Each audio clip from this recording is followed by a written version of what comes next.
Olha, acabei de ver um vídeo do Ciro Gomes falando sobre câmbio e juros. Olha, tem várias constatações ali que eu concordo plenamente. Ele reclama dos juros excessivos, que nós estamos pagando mais de 860 bilhões por ano de juros. Reclama do ataque especulativo contra a moeda. Fala que teve um cartel do sistema financeiro com a proteção da mídia. Eu concordo com tudo isso. Agora, ele embaralha os fatos e faz uma falsificação ao colocar tudo na conta do presidente Lula. Até porque Ciro Gomes sabe que foi aprovada a lei da autonomia do Banco Central, infelizmente, que é um absurdo, porque o presidente é eleito pelo voto popular e ele fica só com a parte da política econômica, a política fiscal, porque a política cambial e monetária fica com o Banco Central, com o indicado, que era o Roberto Campos Neto, indicado pelo Bolsonaro, que tinha um claro objetivo de sabotar a economia brasileira. Então não é correto fazer o que Ciro fez. Ciro tem uma hora que fala o seguinte, da irresponsabilidade criminosa do Lula e sua banda. Aí fala sobre os juros. Fala com algo que eu concordo.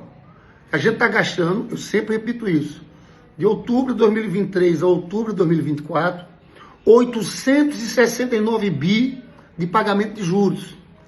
Aí o mercado e essa turma fica em cima dos gastos primários, que para cortar dos pobres, cortar de saúde, cortar da educação. Sabe qual é o déficit primário? Nós vamos bater o final desse ano? 30 bi. 869 bi de pagamento de juros. O déficit nominal, que é o que vale para a dívida, soma essas duas questões. E eles, de fato, blindam essa imprensa, porque como houve um novo aumento de 1% da taxa Selic, isso significa 55 bi a mais. E eles deixaram apontado mais 2 pontos à frente. Vão para mais de 1 trilhão. O Ciro fala isso. E está correto. É o excrescêncio que está acontecendo nesse debate. Agora, onde ele é jogar isso na conta do Lula. Tentar misturar tudo como se fosse a quebradeira do Brasil pelo governo do PT.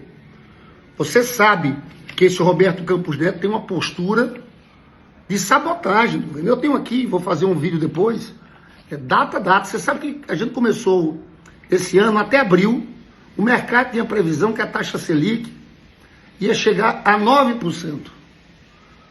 Nós estamos acabando o ano com 12,25%. E eu quero depois mostrar aqui para vocês. Houve uma ação deliberada do Roberto Campos Neto, quando o governo, no dia 15 de abril, decidiu que ia mudar a meta de 2025, em vez de um superávit de 0,5 para um déficit de 0. Olha, gente, todo mundo, o mercado estava precificando um déficit de menos 0,7. Então o que o governo fez foi ajustar essa expectativa, essa previsão para números reais, números possíveis. Pois bem, isso aí foi o necessário. Nesse mesmo dia, ele dá declaração em Nova York e ele vai mudando a expectativa do mercado. Foi ele que ia construindo essa expectativa e depois ele seguia o que o mercado dizia. Isso foi feito.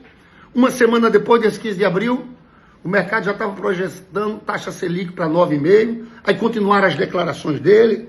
Aí tem aqui o portal Seu Dinheiro. Efeito Campos Neto leva reviravolta nas projeções para a Selic no fim desse ano. Ou seja, tem toda uma história. O problema é que Ciro Gomes sabe disso e tenta colocar isso na conta do Lula. A mesma coisa em relação ao câmbio. O Roberto Campos Neto tinha feito 127 intervenções para segurar o preço do dólar com o Bolsonaro. Agora ele permitiu, no governo Lula, só 2. Esse ataque especulativo, que ele estava participando desse processo, que é um ataque especulativo contra a nossa moeda. Você sabe que o Braulio Borges, ele tem escrito dessa questão do câmbio, que se não fossem os fatores externos, o dólar, em vez de estar 6,10, 6,15, era para estar 5,60. De fato, teve a eleição do Trump, mas tem questões internas. Teve essa transferência de remessa de dinheiro para o exterior de dólar, a título de lucros e dividendos.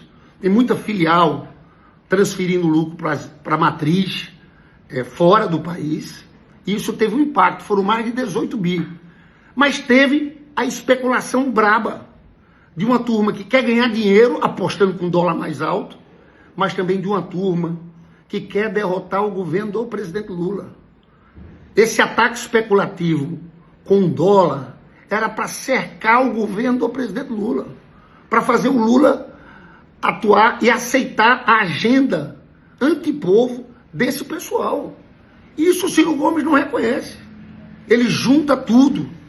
Então é errado esse tipo de construção. Eu até digo aqui, ele tem que falar pelo menos da vida real do povo brasileiro, porque teve a parte que o Lula pôde fazer, apesar da sabotagem do Banco Central com o dólar e da sabotagem do Banco Central em relação à política monetária. Porque eu estou convencido que essa turma do mercado quer derrotar o Lula e quer fazer com que a economia desacelere. Porque na vida real, Ciro, os resultados da política do Lula são muito expressivos. Você sabe que a gente vai crescer esse ano mais de 3,5%. No ano passado, o mercado dizia que a gente ia crescer 0,8%. A gente cresceu 3,2%. Então, as políticas do Lula estão segurando esse crescimento. Você sabe que o desemprego caiu agora em novembro para o menor número desde 2012, 6,1%. A formalização do mercado de trabalho também. O crescimento da renda foi de 11% de crescimento da renda.